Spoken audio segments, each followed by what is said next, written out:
far enough up above it that they catch it again. No, that's the problem. I know, do you have any idea where the big FA facility is down there, NorCal Proton? You go down Sunrise to Douglas. Okay. Okay, well, I worked there for the last 5 years I worked for the FAA, and so I commuted across town. There's I'm Dill not here. and Steve Haywood. The truck or Big low boy trailers, like either 9-axle or 11-axle. Couple of them drove up on their own, right? One. Correct me if The I'm 60? wrong. I'm trying to remember Yeah, the exact figures. Right. Is it like an M60 in the 90 to 100,000 pound range? That's what I thought. Yeah. Okay. Yeah. But they come up very slowly, and on some of their bigger ones actually have a rear steering trailer dolly, Yeah. and they can steer it on the windy road and then lock it in for highway driving. Yeah. But very slowly, and we go up like a quarter-mile increments and block the road so people don't come around the corner and see this big trailer take in the middle of the road. Yeah, and like I said, what's your step basically? Let's start from the beginning.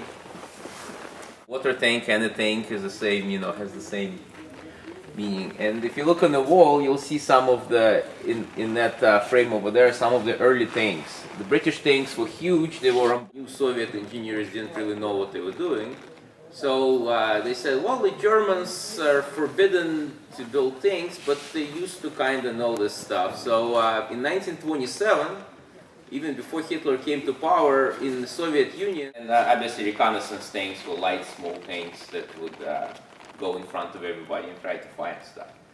So that theory didn't really work out in the end because, like all other theories where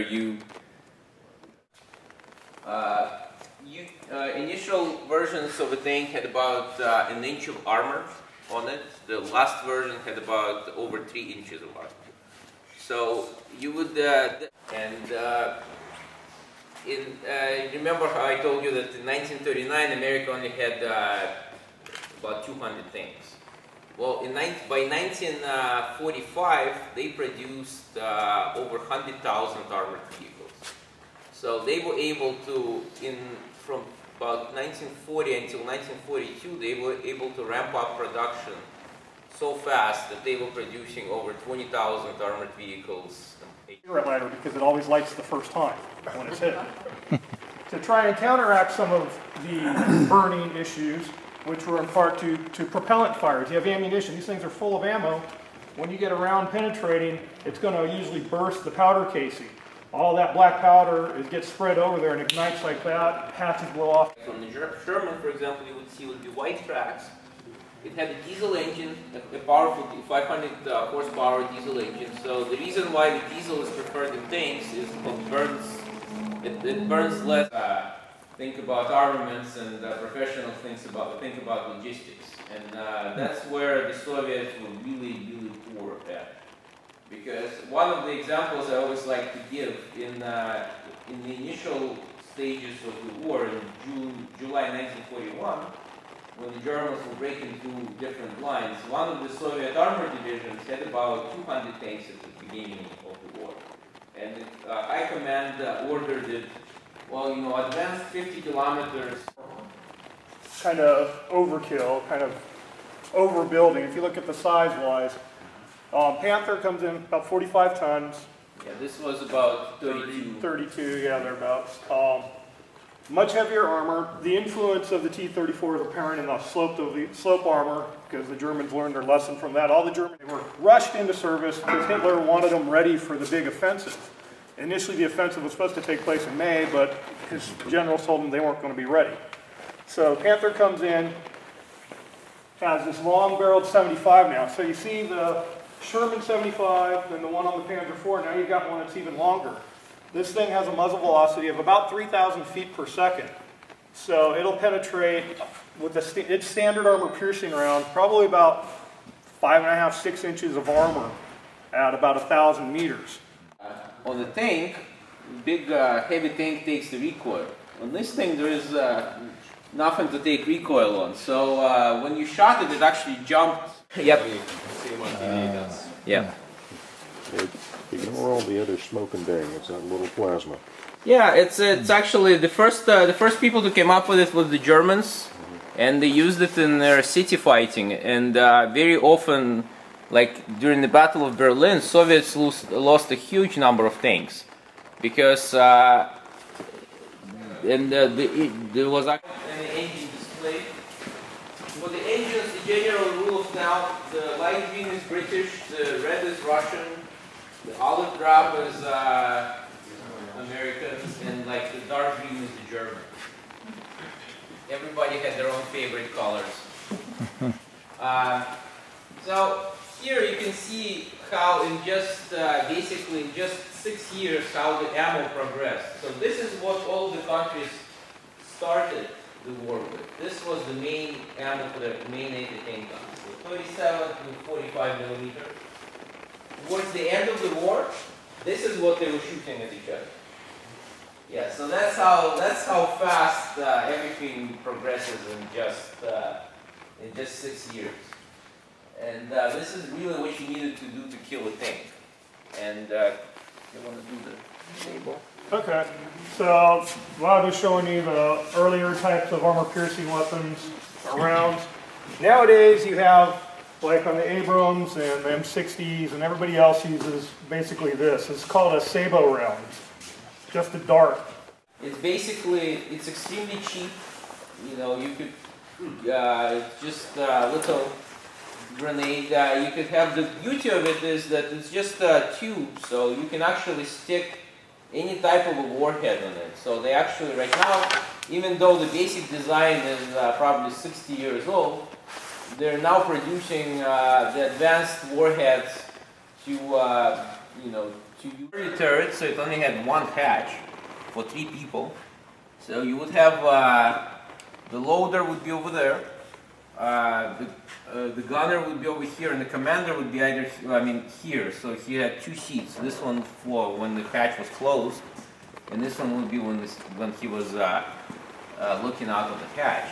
And you can see, and the ammo would be all around. So you can. They had 26 armored divisions, but even then, most of their artillery was still towed by truck during the armored divisions. In all the infantry divisions, the artillery was still pretty much towed by horse.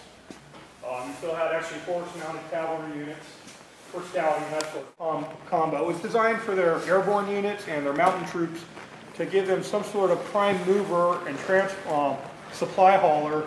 It's air portable. It could go pretty much anywhere. You got your driver here. You could have a couple guys, you know, sitting in the back. You could tow a little supply trailer, and it could be used to tow light anti-aircraft guns, light anti-tank guns. The Dirty Dozen, the end of the Dirty Dozen. This is your escape vehicle. This is the actual one from the Dirty Dozen. The Foundation in the past never rented out vehicles for movies because Jacques didn't need the money. And plus, the movie studios have a habit of really trashing vehicles. British one, too, to use for occupational authority. So this vehicle here actually is running with like a 54 or 56 bug engine. They couldn't get the right one.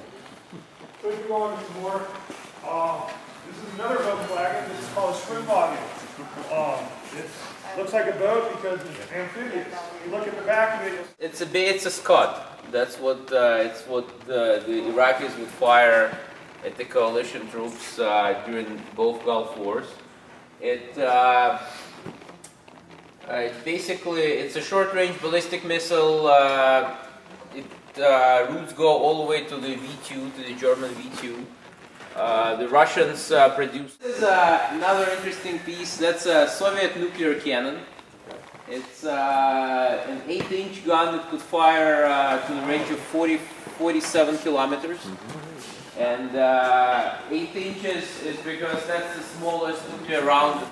To keep up with demand, they had other companies build them, so International Harvester built some as well, and they were propelled by International Harvester.